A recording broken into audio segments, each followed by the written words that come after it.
Au Moyen Âge, la vie ne se résumait pas qu'aux châteaux de pierre froide et aux hivers humides. Les Européens connaissaient alors aussi des étés caniculaires et de sévères vagues de chaleur occasionnelles. Imaginez un été brûlant, quelque part au XIIIe siècle.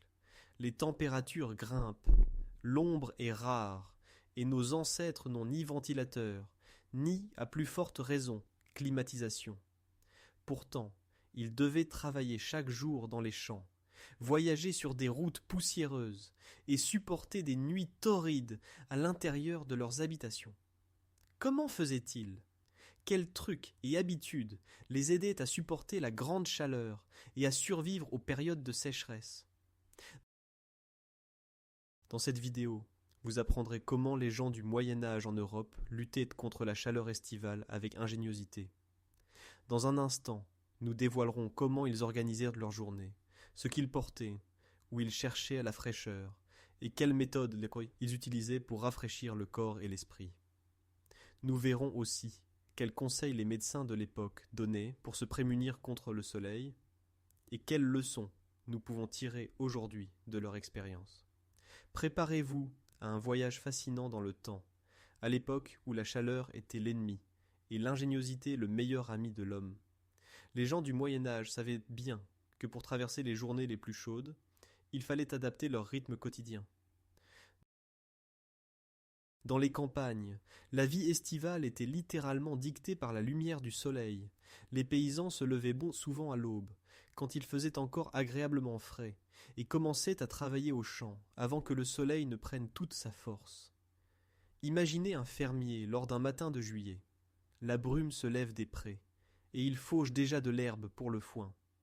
Travailler tôt permettait de réserver la partie la plus fraîche du jour aux tâches les plus difficiles. Lorsque le soleil montait et que la chaleur devenait insupportable, il était temps de ralentir. À midi, lorsque le soleil était à son zénith, les villageois faisaient une pause, cherchant l'ombre sous les arbres ou le long des murs de la maison, et prenaient du repos. Ce n'est pas un hasard si l'on dit « calme de midi ». Dans les villages médiévaux, il n'était pas rare de voir les champs vides pendant quelques heures, tandis que hommes et bêtes s'abritèrent du plus fort de la chaleur. Ce n'étaient pas seulement les paysans. Les bergers et les voyageurs savaient aussi qu'il était sage de se mettre à l'abri autour de midi. Un fermier médiéval, Jean de Brie, conseillait même aux bergers de se lever très tôt dès juin, de mener les troupeaux au pâturage à la fraîche, et de s'assurer que moutons et vaches trouvent assez d'ombre dans la journée. Dans les régions vraiment chaudes, les bergers se déplaçaient même l'été en altitude, par exemple à la montagne ou sur les collines, où l'air était plus frais. Les paysans savaient aussi que, lors des journées les plus étouffantes, il valait mieux laisser le bétail à l'étable à midi, si possible, pour éviter la surchauffe. Les animaux, comme les humains, avaient besoin de répit face au soleil. Après tout, un bœuf fatigué ne pouvait pas labourer, et une jument en surchauffe ne pouvait pas tirer la charrette de la récolte. Un rythme similaire existait aussi dans les villes médiévales, surtout dans le sud de l'Europe. Là, une tradition semblable à la sieste actuelle prit forme. Au milieu de la journée, la vie ralentissait. Les artisans fermaient les boutiques. Les marchands baissèrent les auvents de leurs stands pour éviter que la marchandise ne flétrisse à la chaleur, et ceux qui pouvaient cessèrent le travail pour quelques heures. Les rues s'apaisaient, car la plupart des gens restèrent chez eux, ou à l'ombre des couloirs d'église jusqu'à ce que le soleil ait avancé dans le ciel. Par exemple, en Italie, il était d'usage de faire un long repas, et du repos vers midi. Les magasins fermaient, puis rouvraient en fin d'après-midi, dès que l'atmosphère se rafraîchissait. Dans un instant, nous verrons comment les gens utilisaient non seulement le temps, mais aussi l'habillement pour lutter contre la fournaise du soleil. Car aménager sa journée selon le soleil, c'est une chose, mais qu'en était-il du corps, couvert de tissu, sous des rayons impitoyables? À première vue, on s'imagine peut-être les gens du Moyen Âge en été, vêtus d'habits lourds, superposés, ou de tuniques épaisses, et l'on se demande, comment pouvaient-ils endurer la chaleur? En vérité, la mode médiévale avait trouvé des moyens de s'adapter à la chaleur, même si la nudité publique était inenvisageable. Le secret, c'était la superposition de tissus naturels légers. Les vêtements étaient le plus souvent en lin, en toile de chanvre ou de laine légère, Des matières respirantes. La sous-couche, la chemise ou sous-tunique, était en lin très fin. Le lin absorbe bien la sueur et il est aéré, donc il rafraîchit, tout comme nous portons aujourd'hui des t-shirts ou robes en lin l'été. Quand il faisait vraiment chaud, on pouvait ôter les couches supérieures et rester juste en tunique de lin, évidemment si le contexte social le permettait. Pour les classes laborieuses, surtout à la campagne, la praticité l'emportait sur l'étiquette. Les paysans aux champs s'allégeaient au maximum. Les hommes qui fauchaient ou moissonnaient étaient souvent représentés vêtus d'une chemise légère, sans manches, voire torse nu, seulement ceint d'une chemise de toile autour la taille. On le voit dans les enluminures. La fameuse miniature d'août des très riches heures du duc de Berry montre ainsi les paysans d'été travaillant aux champs. Larges chapeaux, vêtements enlevés, un homme se baignant même nu à la rivière pour se rafraîchir après l'effort. Les femmes du peuple adaptaient aussi leur tenue. Elles retroussaient leurs jupes et en coinçaient les bords à la taille pour mieux aérer les jambes et laisser circuler l'air sans enfreindre les mœurs. Bien sûr, la nudité publique était taboue. Les sermons la condamnaient comme exposition pécheresse du corps. Mais en privé, ou quand on travaillait loin des regards, on ne portait sûrement pas plus de vêtements que nécessaire. Les habits des classes supérieures étaient plus complexes et moins découverts, mais la noblesse aussi prenait garde au confort en été. Les dames portaient des robes de tissu plus fin, soit luxueuses ou lin délicat, sur une lingerie légère. Par grande chaleur, elles usaient de subterfuges, coupes amples, fentes aux jupes, pour laisser passer l'air, manches lâches, etc. Les couleurs et décors comptaient, les teintes claires et peu sombres attiraient moins le soleil, et étaient donc à l'honneur. Et la tête ? Femmes comme hommes de tout rang se protégèrent du soleil. Les paysans portaient des chapeaux de paille ou roseaux, à larges bords, légers, aérés, ombrageant visage et nuque.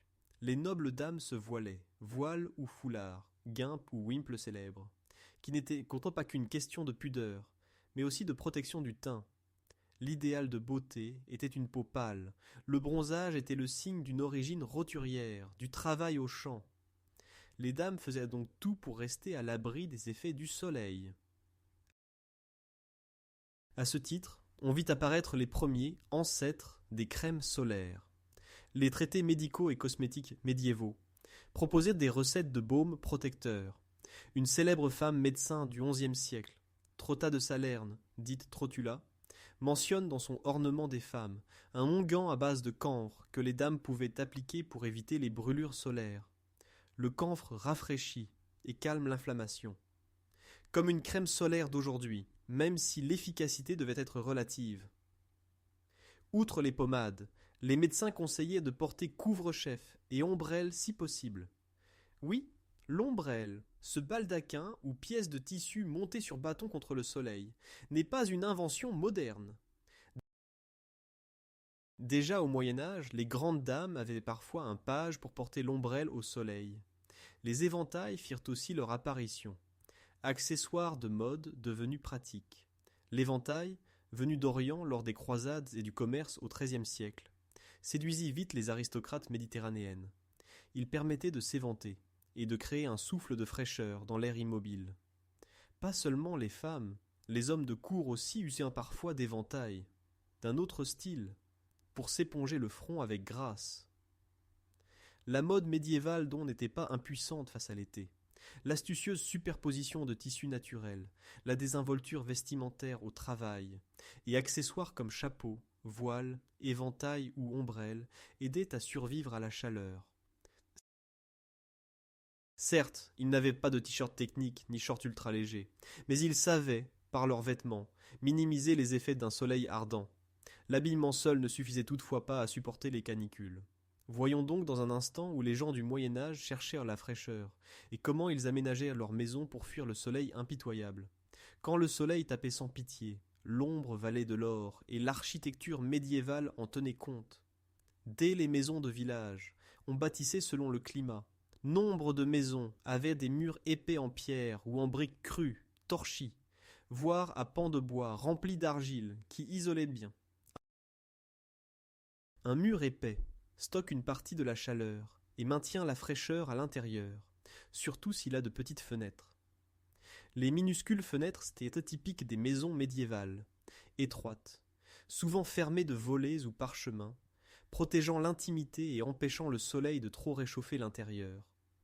De jour, on fermait les volets côté soleil, pour laisser entrer le moins de lumière brûlante possible. L'intérieur était sombre, mais l'air y restait bien plus frais qu'au dehors. La nuit, au contraire, on ouvrait grandes les fenêtres pour laisser entrer la brise nocturne et chasser la chaleur accumulée. Ce simple rythme, fermé le jour, ouvert la nuit, aidait à rafraîchir naturellement l'habitat. D'ailleurs, nos experts d'aujourd'hui recommandent vivre la même chose lors des vagues de chaleur estivales. En ville, l'ombre était peut-être plus rare, mais la structure urbaine médiévale offrait certains avantages. Les petites villes étaient faites de ruelles étroites, tortueuses, où les hautes maisons projetèrent de l'ombre les unes sur les autres. À midi, bien des rues étaient ombragées, permettant de circuler sans être exposé au soleil direct, surtout dans le sud de l'Europe. Dans des villes comme Barcelone, Naples ou Dubrovnik, les rues étaient d'ailleurs conçues pour limiter la pénétration du soleil. Les maisons y avaient des balcons ou des avancées offrant de l'ombre aux piétons. Certaines façades étaient blanchies à la chaux. Le blanc réfléchit les rayons, empêchant la surchauffe. Ce badigeon à la chaux, bon marché, servait de façade rafraîchissante, naturelle. Dans bien des villages méditerranéens aujourd'hui encore, les murs blancs témoignent des anciennes méthodes pour s'accommoder de la chaleur depuis le Moyen Âge. Les riches maisons de villes et palais possédaient leurs astuces. Dans la Méditerranée, on construisait des habitations avec une cour intérieure ou patio, cour fermée, entourée de murs, où parfois poussait un arbre, se trouvait une fontaine ou un puits. Ce jardin clos offrait de l'ombre et, avec un point d'eau, rafraîchissait l'air ambiant par évaporation. L'architecture mauresque en Espagne médiévale portait l'art du frais à son comble. Les palais d'Andalousie, comme l'Alhambra de Grenade, étaient munis de jardins pleins de ruisselets, fontaines, bassins. L'eau, qui courait dans de petits canaux et jaillissait en fontaines, humidifiait l'air et rendait le séjour supportable même par grande canicule, une sorte de climatisation naturelle. Un tel luxe restait réservé à l'élite, mais le principe gagna aussi les villes chrétiennes. On y érigeait aussi de grandes fontaines sur les places, où les gens venaient se ravitailler et se rafraîchir. Au XIVe siècle, de grandes villes comme Paris ou Prague avaient des fontaines ou des puits publics. Imaginez une ville médiévale en été. L'eau murmure dans le bassin de la place. Des gens assis à l'ombre des arcades s'aspergent le visage ou les mains pour se rafraîchir. Les enfants jouent près du jet d'eau, oubliant un temps la chaleur ambiante. Mais qu'en était-il des pauvres à la campagne? Avaient-ils leur climatiseur? Ils dépendaient surtout de la nature. L'ombre d'un arbre était précieuse. De grands tilleuls, chênes ou marronniers sur la place offraient un frais abri. Ce n'est pas un hasard si tant de villages historiques ont un arbre mémorable en leur centre. Sous sa ramure, on pouvait s'asseoir, se réunir, tenir marché ou simplement se reposer en été. Collines et grottes offraient des refuges. Si le village était près de rochers, les gens savaient bien qu'une grotte reste fraîche même en été, et allaient parfois s'y cacher du soleil brûlant, par exemple pour garder les chèvres sur la colline. Les caves fraîches des maisons étaient une autre option. Beaucoup avaient une cave creusée dans le sol, pour stocker les vivres. En pleine canicule, la cave pouvait aussi servir d'endroit pour s'asseoir et se rafraîchir. Il faut aussi mentionner les majestueux bâtiments de pierre médiévaux, qui servaient, un peu malgré eux, d'oasis de fraîcheur, églises et cathédrales. Entrer l'été dans une église de pierre aux épaisses murailles et au sol carrelé, c'était sentir un rafraîchissement immédiat. Souvent, c'étaient les seules constructions publiques aussi massives que, dedans, la température baissait de plusieurs degrés. Les gens en profitaient, pas seulement pour prier, mais aussi pour échapper à la fournaise. On imagine facilement le marchand ou le voyageur qui fait une halte à midi pour prier, mais aussi pour reprendre son souffle dans la pénombre de l'église. Les monastères aussi étaient des frais. leurs cloîtres autour du jardin permettèrent de marcher à l'ombre, et les moines passèrent volontiers leurs soirées d'été là où l'air restait plus supportable. Malgré toutes ces précautions, la sécheresse extrême et la chaleur représentaient un danger, notamment sous forme d'incendie. Une étincelle suffisait, et les maisons de bois des villes compactes pouvaient y partir en flammes. L'été, la prudence était redoublée. Les villes imposaient des règles pour réduire le risque de feu. Par exemple, à la fin du Moyen Âge, un édit royal à Paris ordonnait à chaque ménage, en période de grosse chaleur, de tenir un seau d'eau près de la porte. En cas d'incendie, on pouvait éteindre le feu avant qu'il ne se propage. Dans certaines communautés, il était même interdit d'allumer un feu dehors l'été. À Tortosa, à l'est de l'Espagne, au XIVe siècle, il était strictement défendu d'allumer du feu en forêt l'été, car les feux de berger y avaient déjà causé de multiples incendies. Les feux de forêt frappaient la campagne, tout comme aujourd'hui, pendant les chaleurs. Il est surprenant de voir à quel point les étés médiévaux ressemblaient aux nôtres, à la recherche d'ombre, protégeant leurs habitations du soleil, dans la crainte d'incendie et de sécheresse. Et comme nous, eux aussi désiraient désespérément l'eau et la fraîcheur. Voilà justement ce que nous allons voir maintenant. Qu'est-ce qui est le plus important quand il fait chaud? Boire suffisamment et se rafraîchir avec de l'eau. Pour les gens du Moyen Âge, c'était aussi le cas, même s'ils ne l'exprimaient pas ainsi.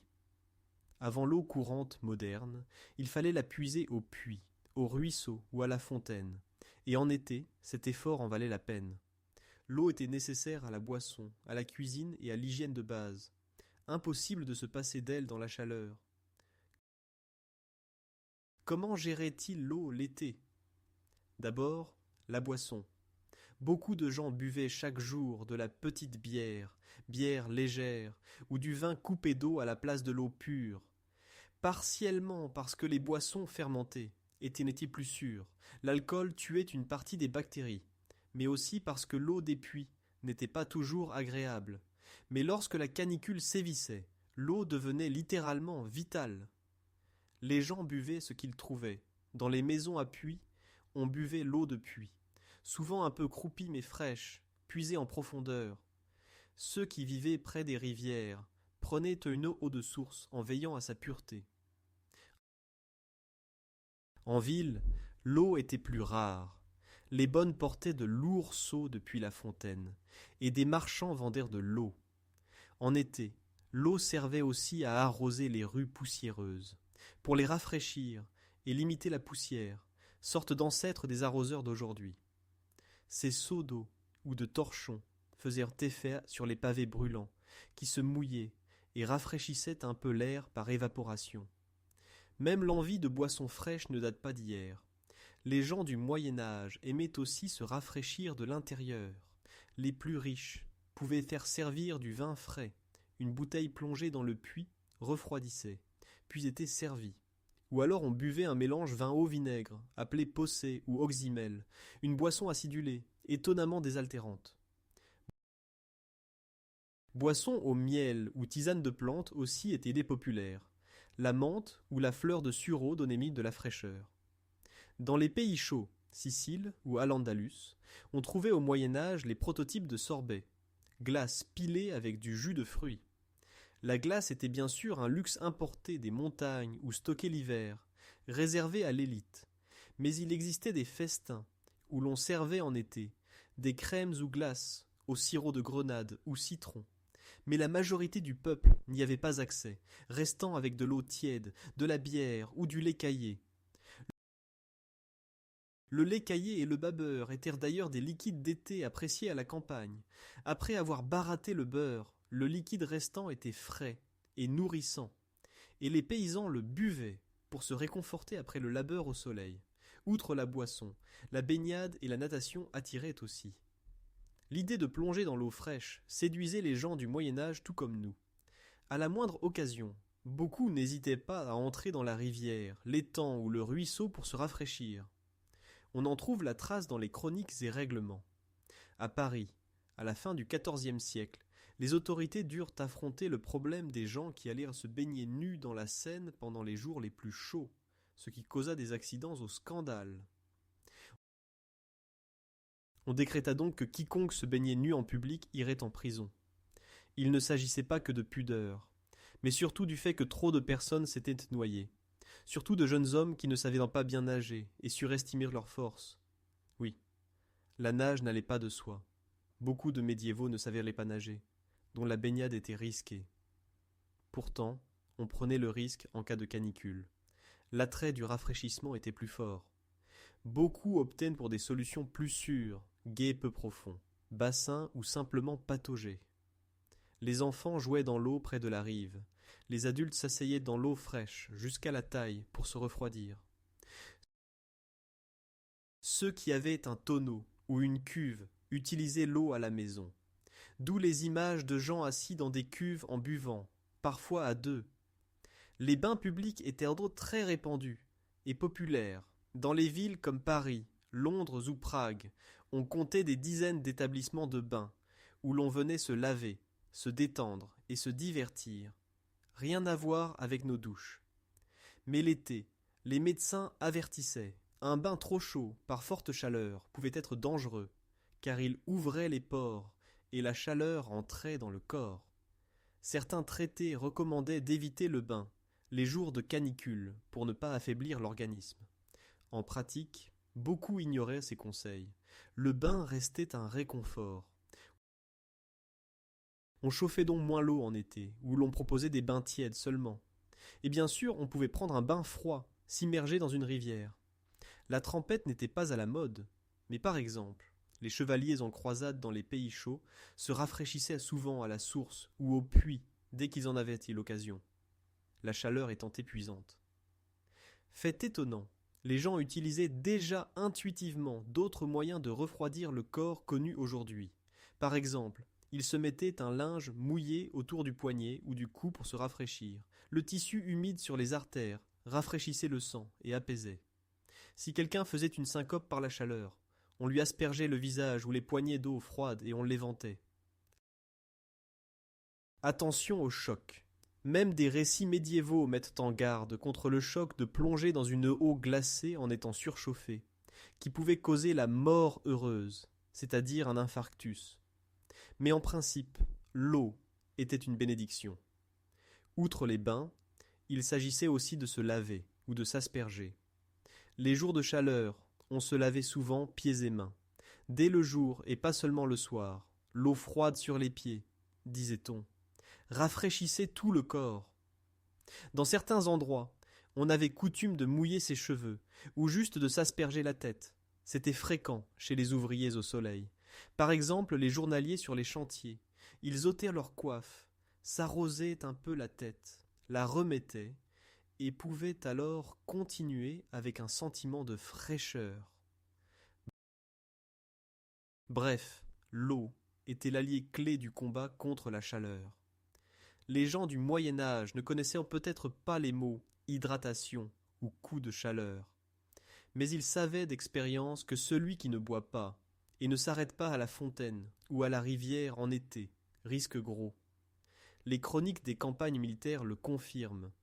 Lors des croisades au Proche-Orient, les chevaliers européens souffraient tellement de la chaleur que beaucoup périrent, non sous l'épée de l'ennemi, mais d'épuisement.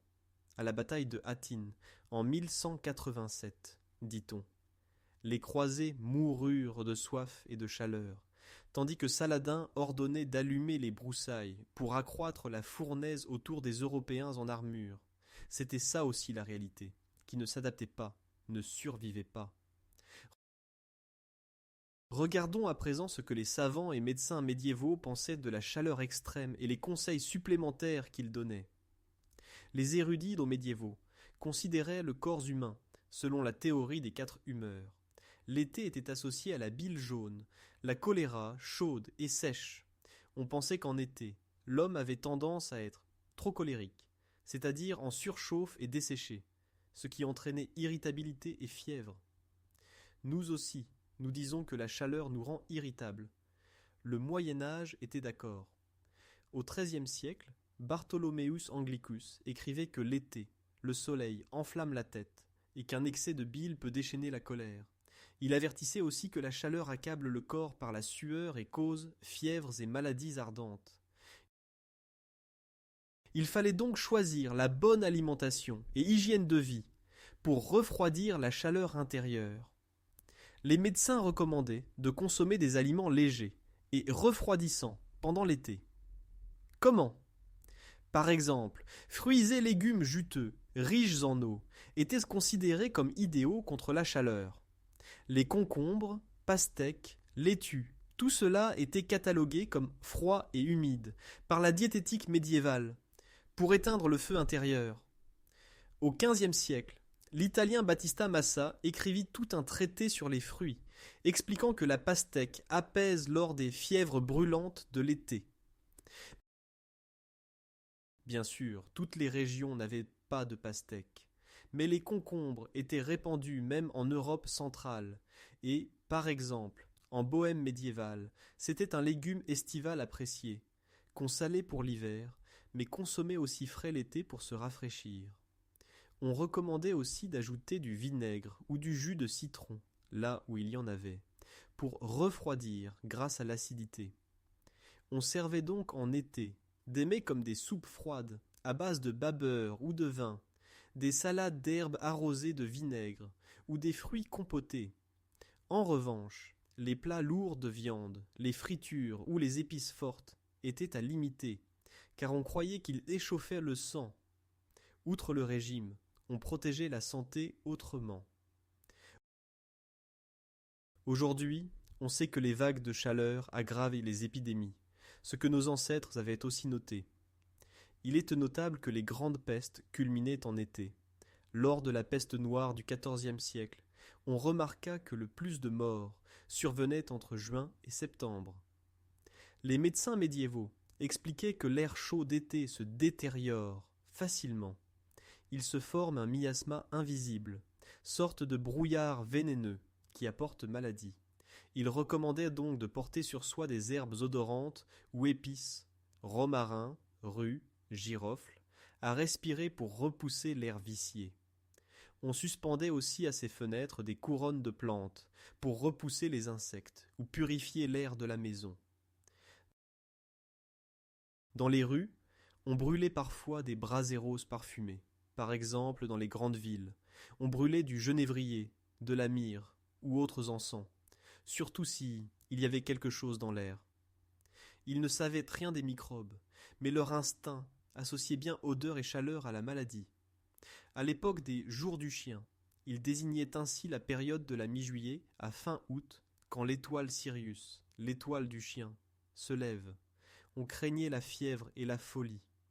L'Antiquité affirmait que ces jours amenaient la folie des chiens, d'où le nom, et la maladie pour tous, et le Moyen-Âge y croyait aussi. On recommandait alors de ne pas trop se fatiguer, d'éviter le bain froid après une journée chaude, de peur de spasmes ou de coups de froid, et surtout de se garder d'excès d'alcool au soleil, conseil qui reste valable. Si la chaleur causait un problème de santé, on tentait de le traiter avec les moyens disponibles. L'insolation, alors coup de soleil, se soignait par le refroidissement de la tête. On appliquait des compresses froides au vinaigre et aux herbes, ou on plongeait les pieds dans l'eau froide pour faire descendre la chaleur. Les coups de soleil, particulièrement pour les paysans torse nu, étaient traités par diverses pommades. La pommade de lys ou de souci calmait la peau, ainsi que des mélanges à la cire d'abeille et l'huile d'olive. Parmi les remèdes populaires, on utilisait aussi du yaourt ou du babeur. Du lait aigre sur la brûlure rafraîchissait et soulageait, comme aujourd'hui avec du yaourt ou kéfir pour les coups de soleil. C'était d'usage courant à la campagne. En cas de fièvre due à la chaleur, on prescrivait la saignée le matin au frais, pour retirer le sang surchauffé. On préparait aussi des décoctions, contre la chaleur du cœur, par exemple à la sauge ou aux verveines, et la sauge a d'ailleurs une légère action anti-inflammatoire et rafraîchissante. Les traitements mêlaient ainsi des méthodes qui nous étonnent aujourd'hui et d'autres qui font sens. Pour lutter face aux extrêmes, on mobilisait aussi la foi et les ressources spirituelles. En cas de chaleur extrême puis de sécheresse désastreuse, les paysans se tournaient vers le ciel. On procédait alors à des processions pour la pluie. Accompagnés du prêtre, les villageois faisaient donc le tour des champs, portant croix et reliques, chantant des litanies pour que Dieu envoie la pluie fraîcheur. Parfois tout le village jeûnait et priait 3 jours, et s'il pleuvait enfin, c'était interprété comme un miracle. Les saints patrons jouaient un rôle face à la chaleur. Ainsi Saint Laurent, dont la fête d'août marquait souvent les plus fortes chaleurs, était associé dans les dictons à le four de Laurent. On disait que vers la Saint-Laurent, dit août, arrivaient les jours les plus brûlants, et qu'après, la fraîcheur revenait peu à peu, ce qui, curieusement, tombait souvent juste, car août marque le basculement des canicules.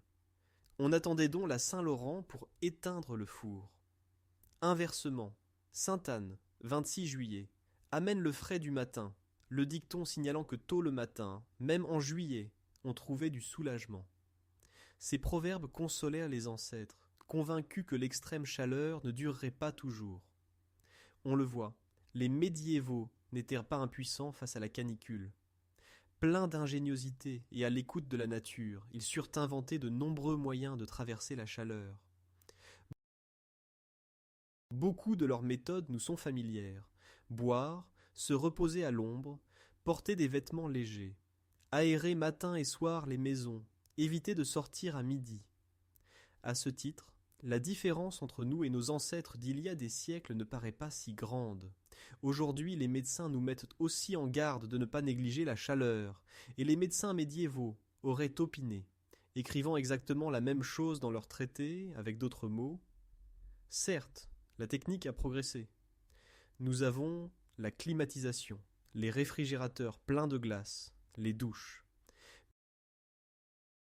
Mais il est instructif de voir que nos ancêtres, sans électricité, faisèrent beaucoup, conçurent des maisons qui ne surchauffaient pas, plantèrent des arbres pour faire de l'ombre en ville, et instaurèrent un rythme d'été dicté par la nature.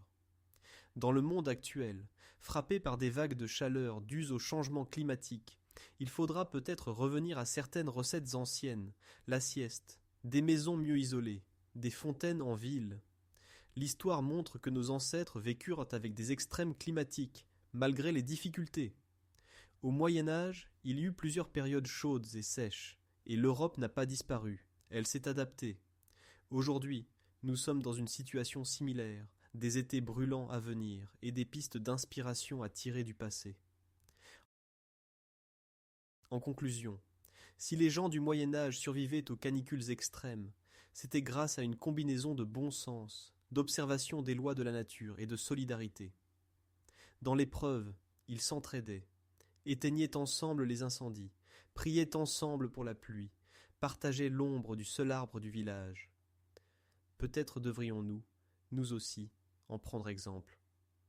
La prochaine fois que vous boirez une limonade fraîche, ou vous allongerez à l'ombre d'un arbre en été, souvenez-vous que nos ancêtres vivaient exactement ce genre de moment. La chaleur est un ennemi éternel, mais l'humanité, à force d'habileté et d'attention, triomphe toujours. Merci d'avoir suivi cette vidéo jusqu'au bout. N'hésitez pas à mettre un like et à la partager à vos amis pour que eux aussi découvrent des choses surprenantes sur la vie de nos ancêtres. Je vous souhaite une belle journée. Prenez soin de vous sous la chaleur et à très vite pour une nouvelle vidéo.